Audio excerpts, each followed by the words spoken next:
What is up, and welcome to another edition of Across the Pitch with myself, Dave Miller, and Mike Guerrero just across from me there. It's been an interesting week for the Union on and off the pitch. Obviously, international call-ups is going to cause havoc for their game tomorrow night. Frustrating loss in DC, but we're going to start off the show with quite an important sort of part towards the Union, which is their link to the charity Kick Childhood Cancer, as you can see with the hashtag below. So, Mike, if you could just expand on what this sort of charity and this initiative is that the Union obviously do a lot of great work and are so dedicated to help battling. Yeah, it's a pretty cool thing that's going across a lot of platforms, a lot of teams, a lot of individuals are supporting it. If you do a hashtag Kick Childhood Cancer, like you can see on the screen in front of us, Continental Tire is donating $1 to pediatric cancer research in the month of September for each tweet using the hashtag Kick Childhood Cancer. So it's a pretty easy thing to do. I've already done it. I know tons of people that I know have done it as well. So it's just, a small gesture for those who are trying to make a difference out there. No, absolutely, man. And obviously, we'll get on the show. Obviously, it's such an important thing, not just, obviously, childhood cancer is horrible. Cancer in general is just horrible. And just to see young children have to go through such a heartbreaking disease is just horrible to see. And obviously, everyone, if you can get this hashtag out and you can tweet this out, just $1, that will make such a difference to not only helping fund surgeries, helping fund research, and just do so much towards kicking childhood cancer's ass, man. Just make sure, obviously, read about the initiative below, tweet it out, add the extra dollars, get the dollars piling up, and help kick childhood cancer. Yep, you got a whole month to do it. You still got another 28 days to go. Whole month, 28. You can tweet it 28 once a day if you want to. You can tweet it 5 times a day if you want to. Just try and help out. As obviously childhood cancer is horrible. Cancer in general is horrible. It would just obviously this initiative is fantastic. I'm so glad to see the Union doing it. All these other MLS teams are doing it, and it's just a great initiative to help not just spread awareness, but it's also helping fund money towards the cause. I mean, it's a great initiative, and hopefully it can help take a giant step towards defeating not just childhood cancer, but cancer in general. Absolutely. Well said, man. Yeah. So obviously, with obviously before we move on as well, we obviously mine and Mike's hearts both go out to any families or any people that are suffering with cancer or have suffered with cancer in the past. This is a great initiative to help, hopefully, help just end this horrible, horrible disease. And obviously, we'll go on. Obviously, we'll move on to some Union news. Jack DeVries, a player that we've barely really seen, has gone and moved on to Venezia, who are in Serie A. I know people will be going, it's another American player in the Europe's leagues, but apparently he's not even actually featuring in the Venezia first team. He's going to be a part of their academy setup, so he's going to be their under-19s and their B team. So, I mean, obviously, what do you make of that, Mike? Do you think it's just a move for them to see how he is before buying him, or? Yeah, I mean, it's only a 1-year loan, so it's a short little stint. Right now, aside from this coming game against New England, Jack isn't going to get a whole lot of play with the first team, especially with Davo coming in. So I'm happy for him. It's good to get his name out there. It's good for the Union to get their name across international waters, as they already have been doing. So it's good. I can't wait to see. Hopefully, we can see some highlights from him from that team. Yeah, obviously he's been in concussion protocol for so long now. Oh yeah. So it'll be good for him to actually get some game time. But I'm sure, in a sense, the Union will be frustrated as well at the fact they finally just got him back and he's gone straight out on loan to another team to showcase Jack the best of luck. And there's not really much else to say because he must have probably played a handful of games for the team, so we can't really sit here and go, he's a great player. He's gonna right. Do you say? Yeah. But obviously, as well as we touched upon at the top of the show, this weekend is going to be a very makeshift, new look Union team with plenty of changes. I know Jim said we're not going to change it too much in the press conference, which you'll run us through in a minute. But there's going to be no Bizo, who would have probably started. There's going to be no Jamiro Montero, who started the last game. Gazdag started the last game. Corey Burke featured in the last game. Alvis Powell featured in the last game. Andre Blake featured in the last game, as did Jose Martinez. So that's 6 or 7 players who were probably going to play or going to feature out. So, in on the Jim said, we won't change it up too much. There's going to be 5 or 6 changes, being realistic. And you got Jack Elliott out as well. So, there's going to be plenty of changes ahead of this game. I was on the presser today, and Jim mentioned not putting people out of position too much, but obviously there has to be changes to be made. I mean, right back is one of the positions that we're pretty, obviously short-handed on. He mentioned Harry L. One of the reporters, actually, real quick, I'm drafting Travis Kelce in the second round. I told you I was drafting just now. Oh, look at that. Yeah. Who'd you get first round? I got Ezekiel Elliott first round, and I just got Travis Kelce. So there you go. Boo. I know. I don't like it either. But anyway, so one of the reporters had mentioned Ali Bedoya playing right back, and whether we can see some sort of trickery or some sort of different formation or different lineup. And Jim mentioned, like I said, he wants people to play where they are comfortable. He wants people to play where the team can succeed in. But at the same time, he knows that there will probably be at least one or two people playing something they're not used to. So he doesn't want to give Bruce Arians any sort of advantage. He doesn't want to put anything out there on paper. He's just going to basically, he kept it close to the chest or to the vest this past presser. I mean, as you said, he doesn't want to give too much away. He doesn't want to play too many players out of position. Yeah. A player that we haven't seen recently, and a player we actually discussed heavily last week, Matt Real. Obviously, we know he can play on the right-hand side of the midfield or the defence. Could he potentially be starting at right back on Saturday? On Friday night? Yeah, it's possible. Actually, really quick on Bedoya, because we had just kind of spoken about him previously. Jim mentioned that yesterday, so that would have been Wednesday, he had received a bit of a knock on his left ankle. So he thinks he seems to be optimistic about Ali playing. He mentions Bedoya is probably going to try to play it through whatever it is that he's dealing with. So hopefully it's something serious. But yeah, I could see Real finally getting some minutes back there. I don't really know, unless they go 3 in the back, which I highly doubt. I'm pretty sure they're going to stick to a more, don't have the personnel. They don't have the personnel to do that. So I wouldn't be surprised if we see Matt Real out there, and you have Harry L. Maybe you see him for the first time. So there's options, yeah. I mean, they could go through at the back of the field a bit dangerous and put Aurelio Colin in the back three, maybe. That'd be good fun. He's given us a few heart attacks over the last his few matches he's been in there, but yeah, it's one of those you kind of have. And Jim mentioned it. You have nothing to lose by playing this game tomorrow. You can try something out. You can get creative. You can get reckless. You don't want to lose a game, of course. You never want to lose a game. But given the situation, given the circumstances, this is one where you just get creative and kind of swing for the fences. No, absolutely. So it's a big creative and sort of try and throw them off a bit, because they won't know. The New England won't know what to expect from the Unions coming into this game. They'll know the Union's bread and butter is you got the same old back four: Bizo, Elliott, Glesnes, and Wagner. In midfield, you're going to have Martinez, Flack, Bedoya, Miro, Gazdag, and then a combination of Corey Burke, Kasper Jabirko, and Sergio Santos up front. In fact, you've got Andre Blake in goal. Right away, they're not going to have Blake, so I presume Bendick will be in goal. You're not going to have Bizo. I think so. You're not going to have Jack Elliott. So that's 60% of the back five gone already. No Jose Martinez. Bedoya might not be fit to play. Gazdag won't be there. Nor will Corey Burke. Cheers, Adam. But do you know what I mean? That's when they won't know what to expect, and that could potentially work in Jim Curtin's favour.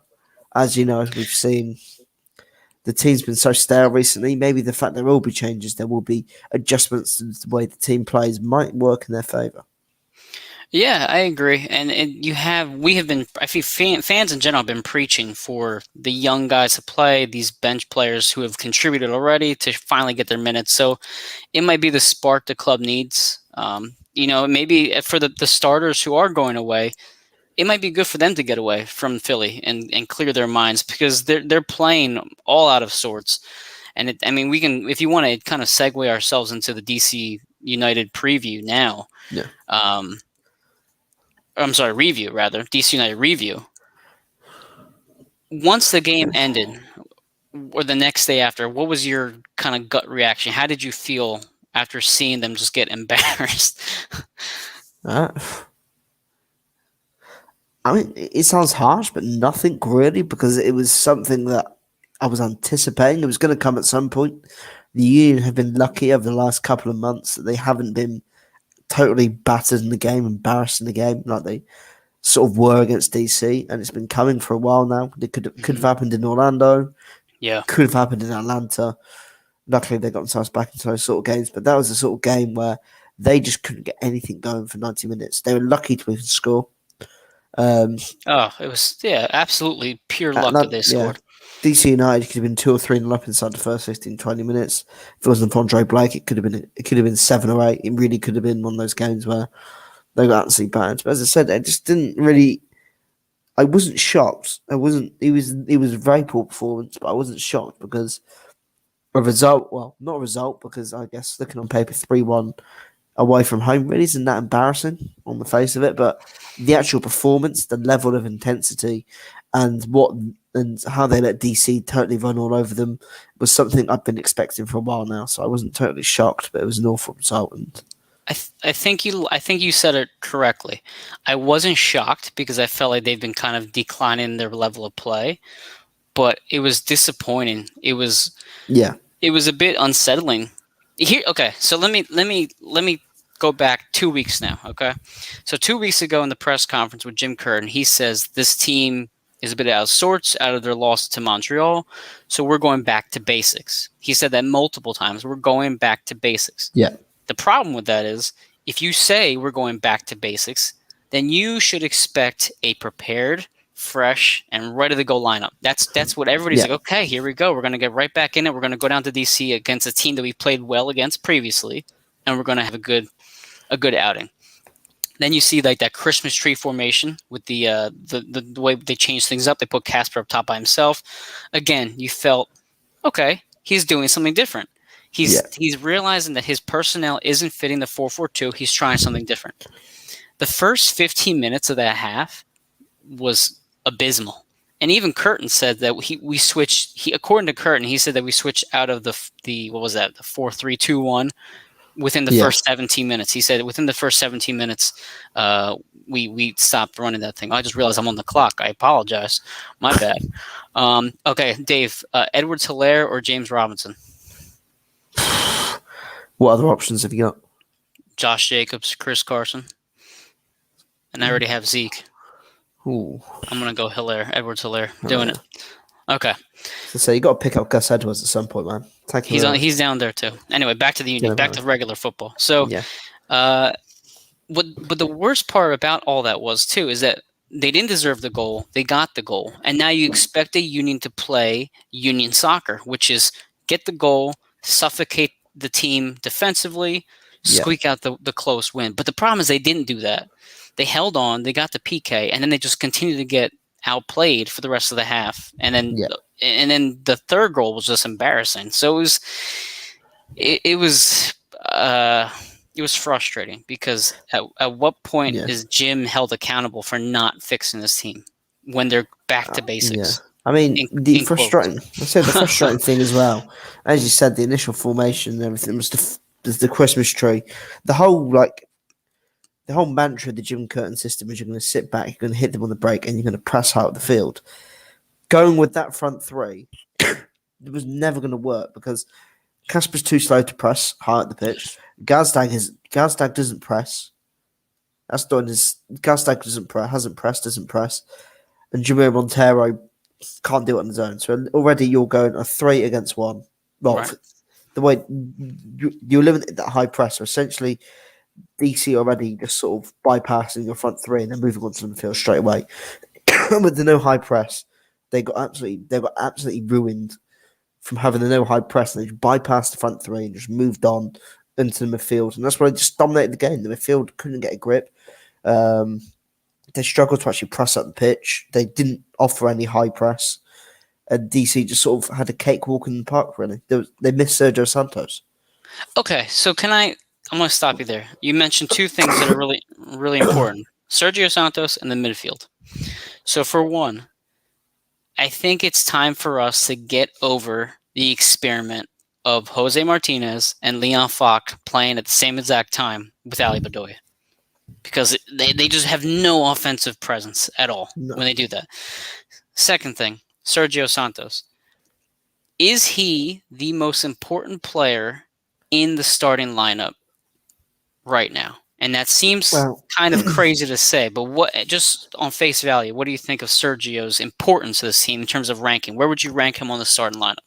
he's top three. I mean, Okay. for a team that, for the way the Union like to play, they like to be counter-attacking, push up the pitch quickly, and take their chances. When you don't have a quick, pacey player that can stretch the game, that can become that you can feed the ball in many different ways. You already limit the way that you can hit teams in the counter attack, and that's when you're Right. pinned in. You lob the ball long to the striker, and when you've got Casper up front on his own probably against three defenders, he's never going to win that. He's not No. going to win that unless you have Corey Burke up front with him. But the way the Union like to play, they like to be quick. They like to be aggressive with the way they press. Like to be aggressive the way they counter attack and go up the pitch. You haven't got that without pace, and that's what has been lacking from this team when Sergio isn't there. They haven't got any pace, They and seem lost, don't they, without Sergio? yeah, They don't know they don't know what to do. there's no out. There is no out ball for them. I mean, literally, they get the ball, they go long, Yeah. and the ball comes straight back because the ball doesn't stick with Casper. It's not saying it's Casper's fault, but when you're 1 against 2, 1 against 3 defenders, being realistic, when people do panic and rush to the ball long, they're not actually hitting your striker. You're just going anywhere across the defense. So again, your Casper's already taken out the game because they've already got the ball, and I don't know, it's just so frustrating. Without Sergio, they haven't got. And again, I allude to that New England game a few weeks ago, where literally Jack Elliott had the ball inside the Union's penalty area, and he literally just played one long ball over the top, and the Union had a corner within 15 seconds because Sergio Santos' pace allowed them to get on the ball and win a corner. They Right. don't have that with the lack of pace they have. They can't hit the balls into the channels because Shibirko's not going to get there, so they have to go in the centre. But when Shibirko's outnumbered by the defenders, he's never going to win it. The ball's never going to stick. The opposition will retain possession, and Union are back to square one of we've got to keep it tight. We can't get outmanned. Okay, so then I'll go finish your thought. Go ahead. And that was just a constant, non-stop thing against DC. It was just literally lump the ball long, DC retain possession, get the ball back, do the exact same thing. It was literally like Groundhog Day. It just kept happening over and over again. I'm going to ask you two questions then. One, is that because their midfield with Flock and Martinez are not good enough offensively to do something different or more creative? And second, if that's the case, and Casper's not the answer up top, why put Burke in for him? Because him and Burke are essentially the same player, very similar in a lot of ways. Why not try Davo? Like, here's the substitutions that we saw on Saturday night. Olivier replaced Powell, Paxton Aronson replaced Miro, Quinn Sullivan replaced Gazdag, Fontana for Bedoya, and then Burke for Casper. Yeah. I just don't understand why you're not giving Davo a chance. He's only here for a 1-year loan. The team isn't going to magically improve offensively with Burke in there for Casper. It's just not. We've seen it too many times. If Sergio was in there and you replace Burke with Casper, fine. I get that. I just don't see why we haven't seen him. We're going to see him tomorrow. I mean, it's just you don't have a choice. There's not enough players. But I mean, what did you think by not seeing him, or what do you think could have been done better for the midfield with the substitutions that would have made the offensive more dangerous? Because they were in this match for a good amount of time in terms of the score. I mean, at 3-1. I mean, I'm going to be making a popular point here.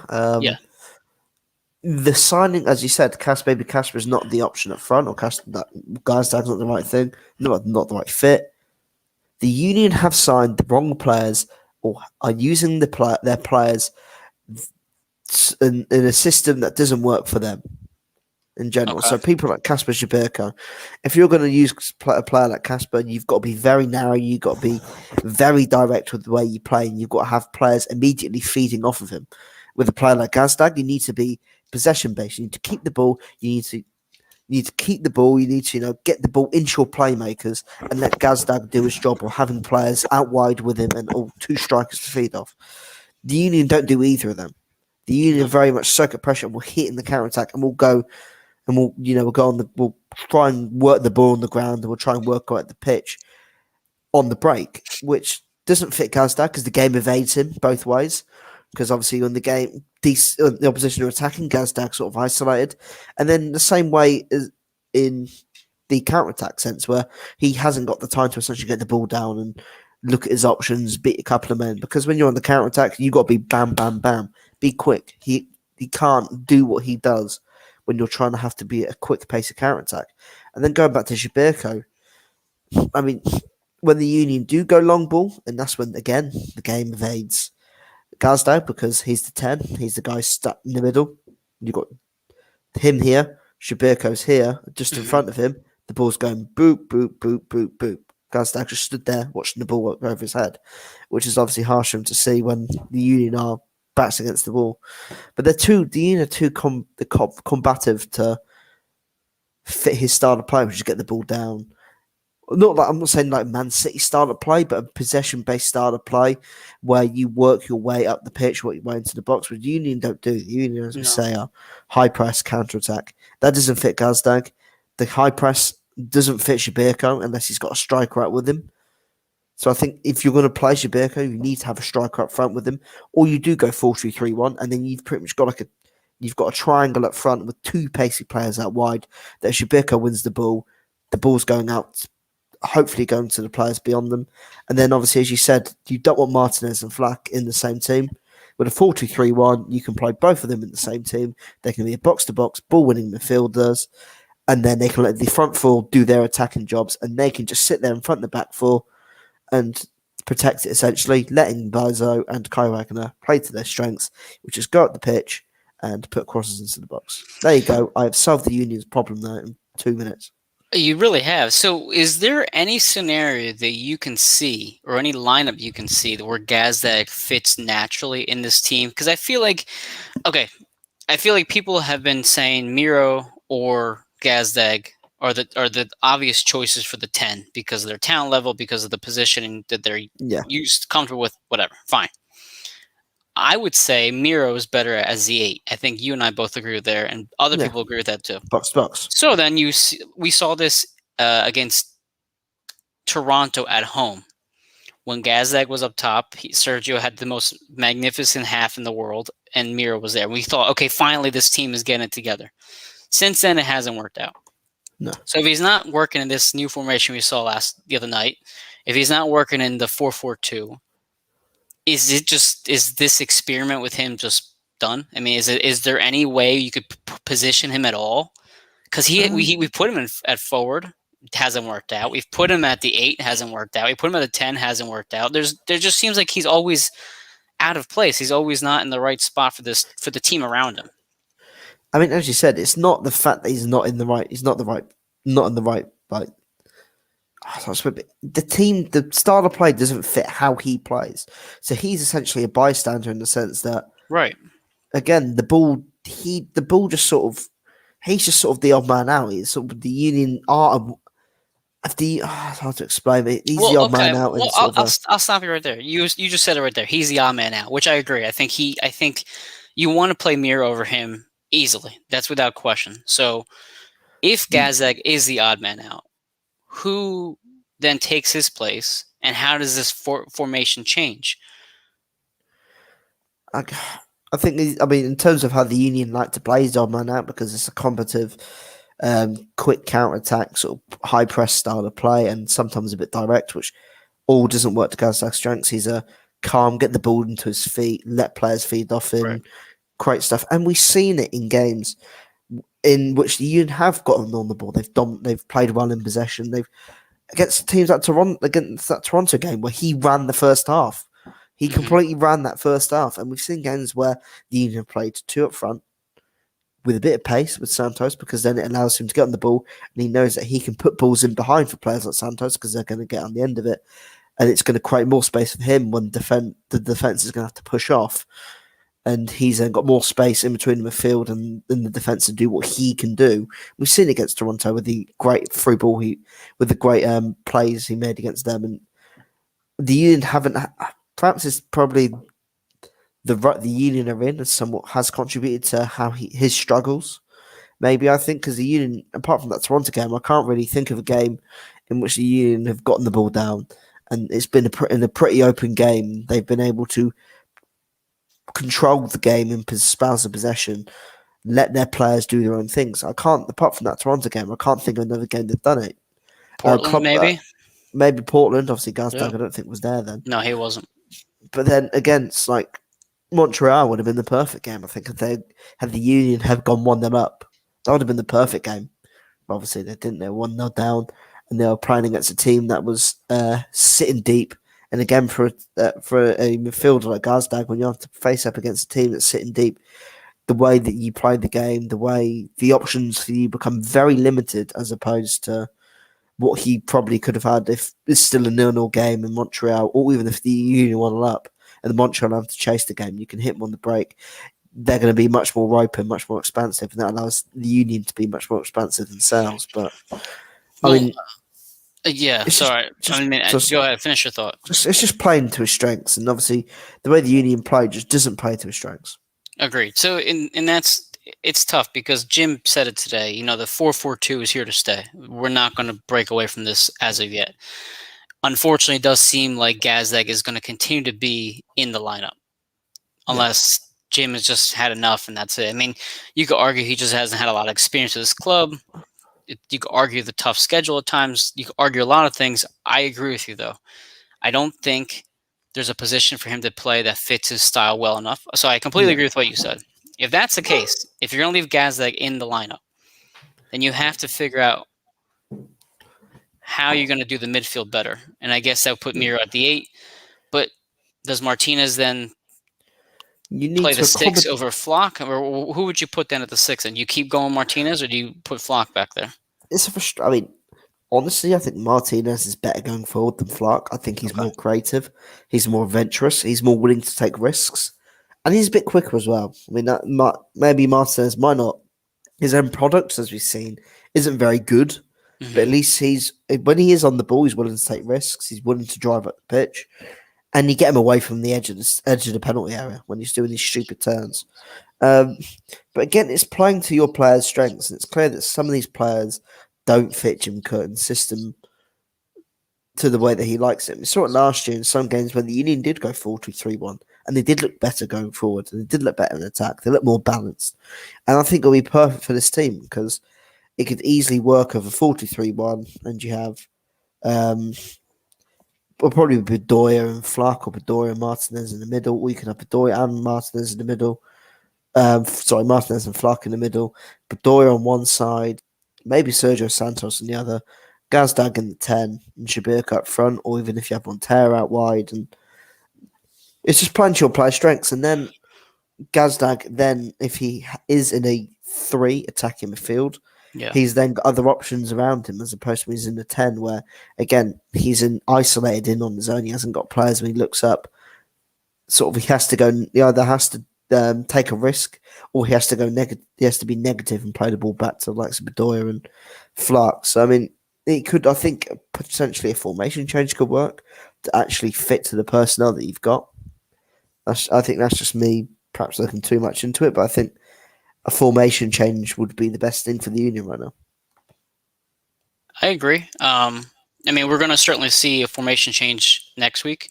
I don't think that's without question. If you want, we can kind of go into that matchup now. The Union play tomorrow night at 7:30 against New England Revolution. So we're missing 8 players total. We're missing the 7 who have been sent off for international duty, as well as Jack Elliott.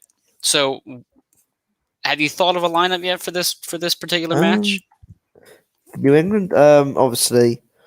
It'd be nice if the Union did potentially play the kids. That'd be quite a nice thing for them to do. He saw what they did in the game against New England in New England. And quite frankly, they look better with the kids than they did when they put all the starters in. Yep, we've Um, been saying that a few times this season. It's kind of and funny, isn't then it? and then that then begs the question: looks at how important Sergio Santos' pace and expansiveness is, because I mean they brought Jabirko on, and they immediately looked isolated in attack. They had nothing going forward to hit Right. them on the break. Obviously, I think with Elliot out, it eliminates the possibility of playing a four at the back. No, five at the back. Sorry, but I don't know if we see Darvo.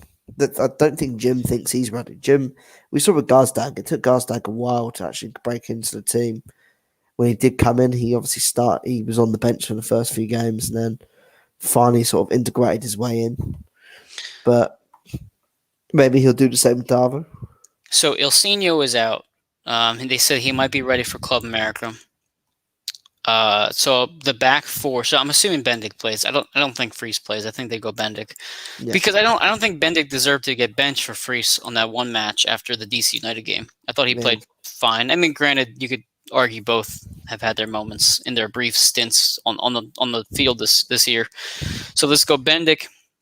You're gonna go Kai, uh, Finley, Vasquez, and Finley. Glesnes. Finley and Glesnes, the two center backs, Yeah, and then a right back. I wouldn't mind seeing Harriel just to try something different. I think Matt Real ends up taking the I think spot, it'll be. and I Matt think it Real is should be going to Matt be Real. there. I I think think it it should should be be Matt Matt Real Real. too. I I agree. don't think Carriel's ready to play against the top team in the MLS at home. Even if it is at home, I don't think he's ready. The Yeah. midfield, So the midfield, you're missing Jamiro and you're missing Gazdag. So yeah, and and you're Jeremy missing and you're Martinez. missing Martinez. You're missing three of the midfield, which might not be a bad thing. Honestly, if you really think about it, it might not be a bad thing. And now this is, of course, going to if they're going on a 4-4-2. So I'm just going to give you the lineup based on that particular formation because Jim didn't necessarily rule out the formation. He just said, we're going to wait and Yeah, see. So I would put Flock at the 6. I think I think he's earned that to be the 6 in that situation. You're going to go Jack McGlynn on the left, yeah. and then you go Fontana at the 10. And then if Bedoya is hurt, I'm assuming you go Sullivan. Yeah, I'd say so. Yeah, Because in the top can stay the same. You're still going to have Casper and you'll still have Sergio as long as Sergio's hamstring is still okay. So the yeah. top is not going to change. Because Orsino's out injured, obviously, so Orsino Yes. won't play. No. But yeah, I mean, obviously, I think you have to play Sergio and hope that Sergio can get through the 90 minutes injury free because that would be huge. that's the hope there. Yeah. But even then, I guess if Darvo's this guy that's meant to have pace and he's meant to be a player that's going to set teams alight and make them scared of his pace and make him play perhaps a bit deeper, this could work out. It could be a perfect game because I think that's what also happens. I think you see it a lot when teams do take off players with pace.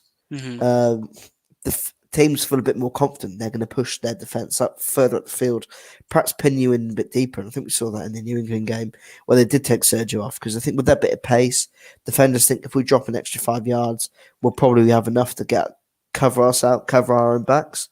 Whereas Right. as soon as you're playing a slower, more well-built striker like Casper Jabirko, they know, okay, we can push up on the halfway line. Perhaps we can even push up 5-10 yards inside their half and pin them in because he's not going to beat us for pace.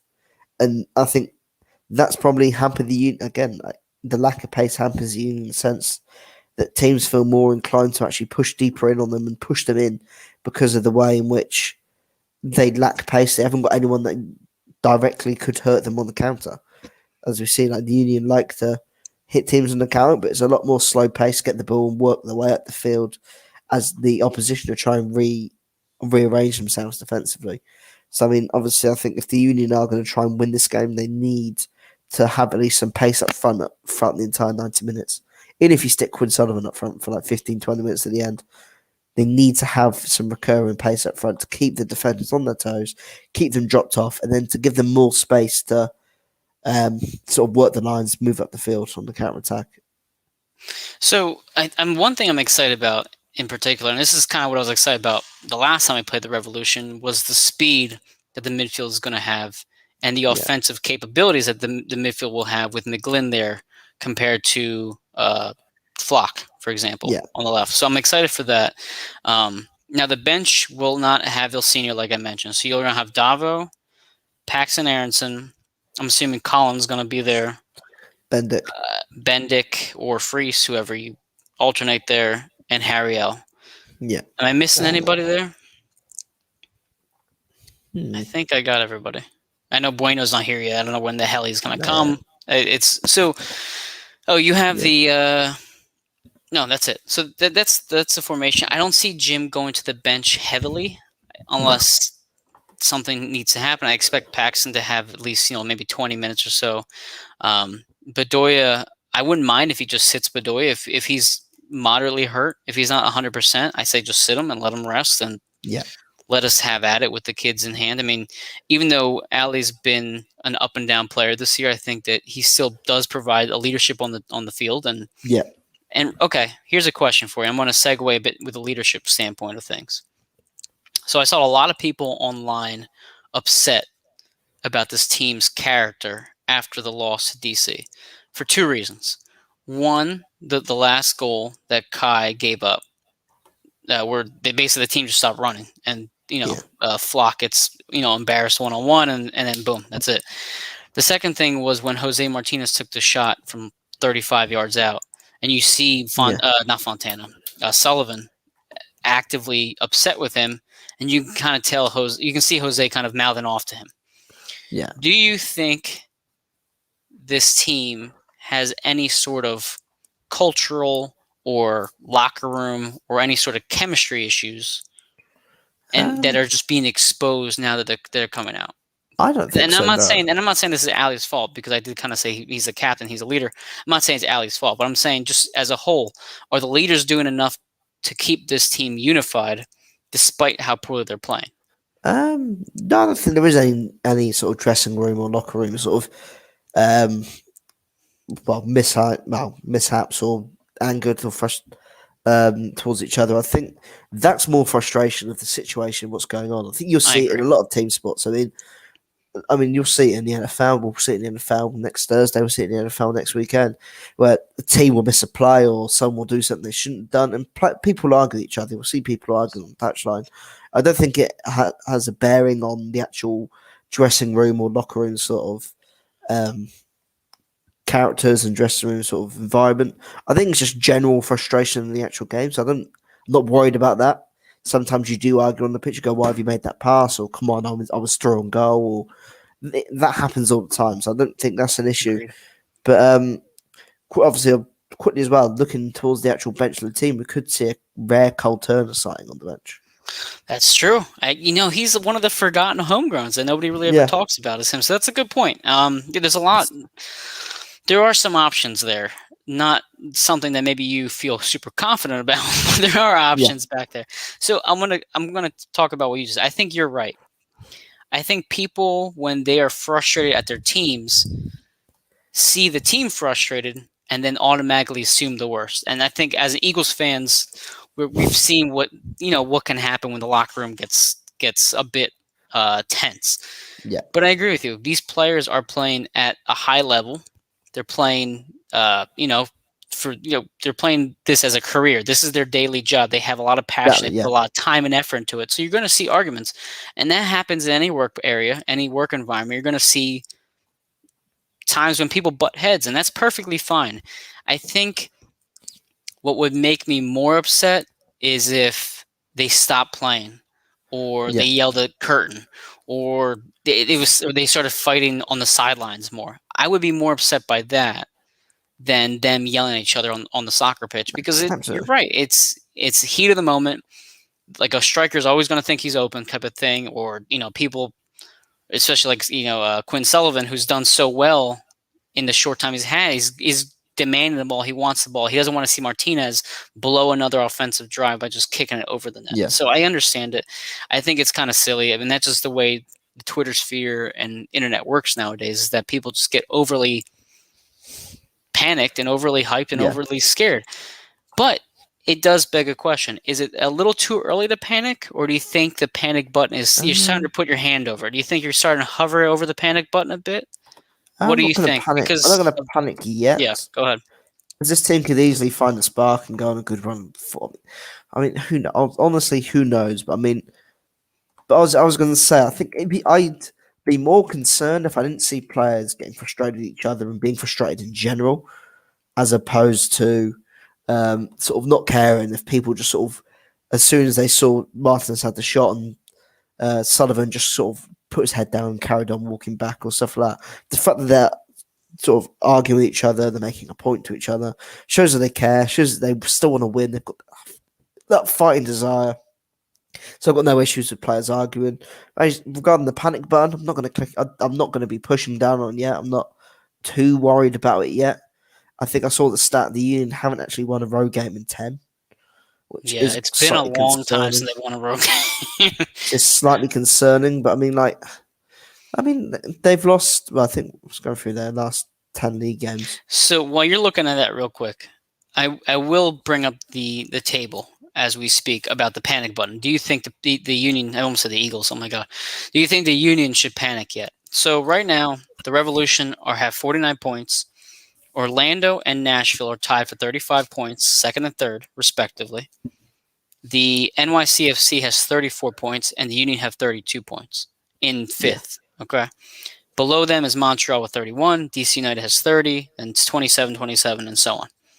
If they win tomorrow night, they push themselves to 35 points. Theoretically speaking, you're tied with Orlando for points. yeah, Give or take, you might be second or third. So you're still right there. And yeah, also, I think sometimes when you follow a team closely, you sometimes forget about how the other teams are doing. And despite the Union struggles, and I'm taking New England out of this equation because of how good they've played early on and pushed yeah. themselves to that position. The other teams around you aren't exactly leapfrogging you by leaps and bounds. No, They're all kind of hovering around you. We've talked already about this before. I don't want to go to Nashville and play a home game, right? Nashville yeah. has 11 draws on the year. They have 8 wins, 11 draws. It's not like Like, they're playing amazing. but I You know, guess go the ahead. only thing you could counteract that with is the fact that if they're not playing well, they're not winning. Well, if they're not going to win, they're drawing. They've lost 2 games, which honestly, in 21 games for a newer team, it's probably unheard of to lose that many games. They've lost the least games in the entirety of the MLS. So clearly, they've got that grit about them. If they're not going to win, they're going to draw. That's And true. the defensive record speaks volumes about that as well. They've only conceded 20 goals. The second least amount in the Eastern Conference behind New York City. But I mean, I think, again, obviously, they're not perhaps dominating games. They're not going out and beating teams by 3 or 4 goals every single week, but they're not losing games either. So I guess that's Right. something to be also concerned about heading into the playoffs. But I know we're looking up the table and going, oh, they're only 3 points. I think they should be looking behind their shoulders a bit as well. I know Yeah. Columbus are only 5 points, sorry, behind them, but listen, that could easily turn on the flip of a switch. That 5 points could be 1 game behind within the space of 2 games. We saw it So I happen to think, Montreal and DC. We were yeah, ahead of them by a comfortable margin, and now we're barely in front of them because we yeah, weren't able to close out 2 games. 2 games that we could have won against an opponent that is inferior to the Union. Well, maybe they're not inferior. Maybe the Union just aren't that good. yeah, I think everybody was so hyped up after last season, rightfully so.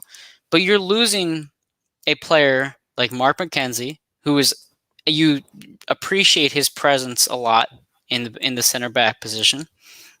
But more importantly, you miss Brendan Aronson a lot this year. And you didn't yeah, realize how important he was to this team until you saw the team without him. It's tough, and not to mention you're playing the Champions League on top of your MLS schedule. So there's a lot going on in terms of the scheduling. But I think you have to eventually argue and say maybe this team is a middle of the pack team. Maybe this team is a fifth seed, and that's just how we're going to be this year. Do you think yeah. they're playing less than what they can do, or do you think this really is a Union that we should expect every single week? Um, I think, as you said, I think the Union are great this year. I think they are a mid. I think they are a mid seeded team. I don't think. I mean, I think we mentioned last week, looking at the CONCACAF Champions League. I don't know who. I don't know if we were discussing it last week or teams that have gotten to, or might have seen it on Twitter, but teams that have gotten to the CONCACAF Champions League semi-finals have Right. all like struggled and been proper mid-table. Like they've been Oh, they've eighth, been ninth, bad. 10th, Yeah. 7th, maybe on the brink at in the 7th spot. So I mean, the fact the Union are up there still competing is very. It's a good sign. I mean, obviously, I think perhaps the amount of travelling they've had to do, the added games, the added pressurized games they've had, has also probably taken its toll. So perhaps now, I mean, obviously, the what's it called? I thought it was the Champions League campaign's coming to an end very soon. Yeah. They've probably got Club America at home, and then all they've got to do then, well, in fact, the next game after New England is Club America at home. So then after that, it's actually all eyes on the MLS, and they've got, I think, about what, Do 8 you, or 9 games do you till the think season ends. and you don't want to ever see your team lose, but you think it'd almost be better if they lost? Like, obviously, they got kicked out of the tournament just so they can focus on the MLS, because I think that has been in the back of their minds and it has been interfering with the schedule. I mean, I'm not going to say I think it'd be great if they were to get eliminated, because I think, obviously, I think I'd love them to win it. I think them winning the CONCACAF Champions League will be bigger than the MLS playoffs. No, of course. But I think you've got to look at that game in 2 weeks with a realistic with a realistic sort of point of view, and know that they aren't going to win that game. I'm going to hand on heart say now, I will be really shocked if they end up progressing to the final. I don't see them getting through this. I don't see them overturning that deficit. I really don't. I really don't see it. I would be shocked. It is on a Wednesday though, and they play pretty damn good on Wednesday. Yeah. So you know what? Hey, who knows? It's not over yet. So, yeah, I mean, if they can pull off a game like they did against Toronto, who knows? But I really don't think they're going to get through it. So again, I'm looking after that Club America game. I'm looking at it from the perspective that all they've got is the MLS to focus on. That's my opinions on things. I think that's pretty much about all bases covered, really, isn't it? Yeah, that's it. Do you want to do a quick score and then we'll wrap it up with the ads? So yeah, sure. I mean, I'll go 1-1 draw. I think that both teams are deflated. The Union aren't exactly playing at 100% or playing with players at 100%. So I'm going to go 1-1 draw. Standard. I'll go. Unfortunately, I think they'll lose. I think there'll be a 1-0 loss. But I hope we see a positive, a moral victory, for lack of better words. I want to see them just play freaking good. That's it. Just play well. Yeah. Give me some hope for the future, and just we'll move on to Club America, and then that's it. Yeah. All right, man. Let's get these sponsors going. You got it up there, and I'll pop this up on the screen. I got them. So obviously we'll start with Manscaped. If you're looking for the perfect gift for your man, why not get in the Manscaped Lawnmower 4.0? You heard that right. The Lawnmower 4.0. Get 20% off and free shipping with the code AATBirds at manscaped.com. Imagine surprising your man with a sleek, well-designed and optimized body hair trimmer that says your balls will thank you. That's 20% off with free shipping at manscaped.com and use the code AATBirds. And now with OddsJam, OddsJam is the number one software platform for sportsbook bandits. Obviously, Mike over here is one. Their software shows you how to make risk-free cash off FanDuel, DraftKings, and other sportsbooks with the arbitrage calculator. And never lose a bet again. So sign up today at oddsjam.com/AATBirds.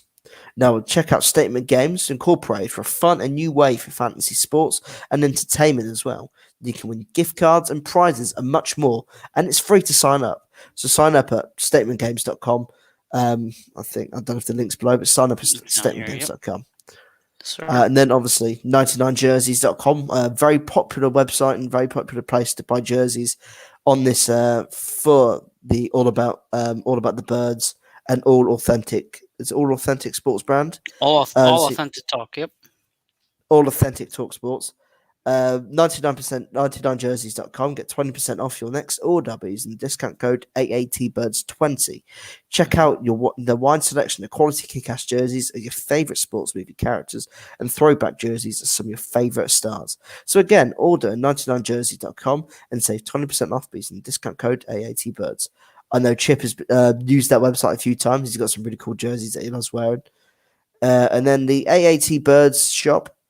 You can get your across the pitch gear and your AAT Birds network gear from all our shows at aatbirdshop.com. That's the original across the pitch shirt, and there it is. That's another awesome shirt that our guy Johnny designed. And then, of course, if you're watching us today on Twitter, Facebook, YouTube, you follow, like, and subscribe and share on all of the All About the Birds social media platforms, and soon to be All Authentic Talks sports media as well, because we're branching out not just to the Eagles, we're branching out the page to all Philadelphia sports. So again, follow all of our content. So AAT Sports with the underscore below, and you've also got AAT Birds to follow as well for all your exclusive Eagles content.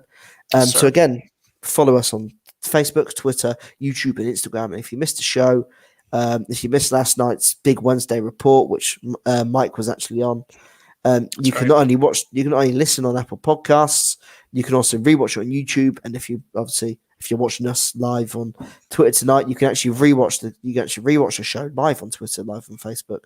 So you've got plenty of avenues to rewatch our past shows. And if you want to rewatch tonight's show, again, you can either listen to Apple Podcasts after we've uploaded it, rewatch on YouTube, rewatch on Twitter, whatever.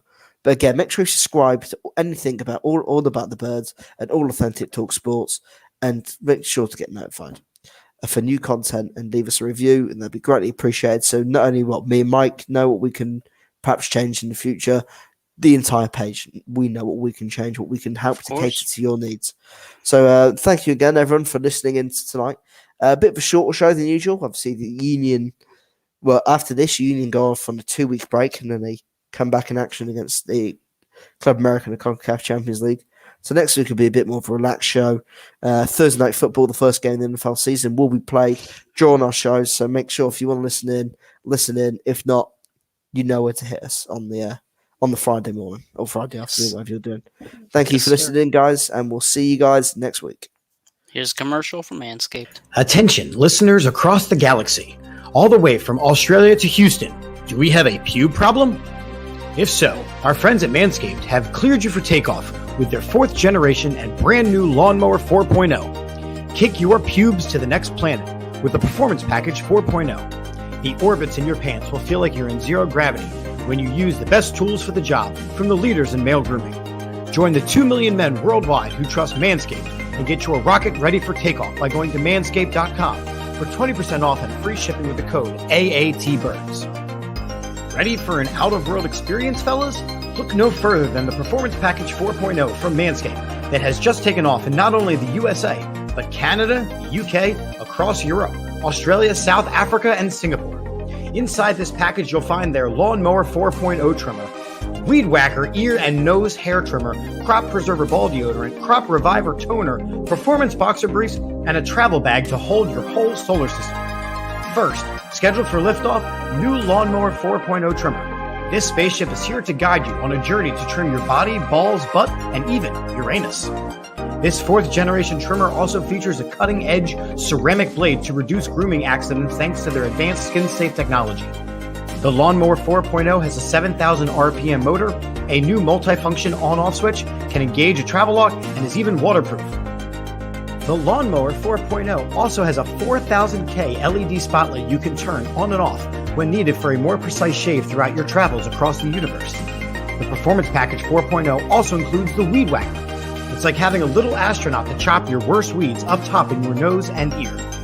The Weed Whacker is also waterproof and uses a 9,000 RPM motor-powered 360-degree rotary dual-blade system. This nose and ear hair trimmer provides proprietary skin-safe technology, which helps prevent nicks, snags, and tugs in those delicate holes. Don't forget to use Crop Preserver ball deodorant and their Crop Reviver to help your little planets be on their A-game while feeling the sun's heat. Manscaped even threw in 2 free gifts to their Performance Package 4.0, the Manscaped Boxers and the Shed Travel Bag. Abort hairy balls and Buzz Lightyear that Woody with Manscaped. Get 20% off and free shipping with the code AATBirds at manscaped.com. That's 20% off and free shipping with the code AATBirds at manscaped.com. For a clean trinity and beyond, your Spaceballs will thank you.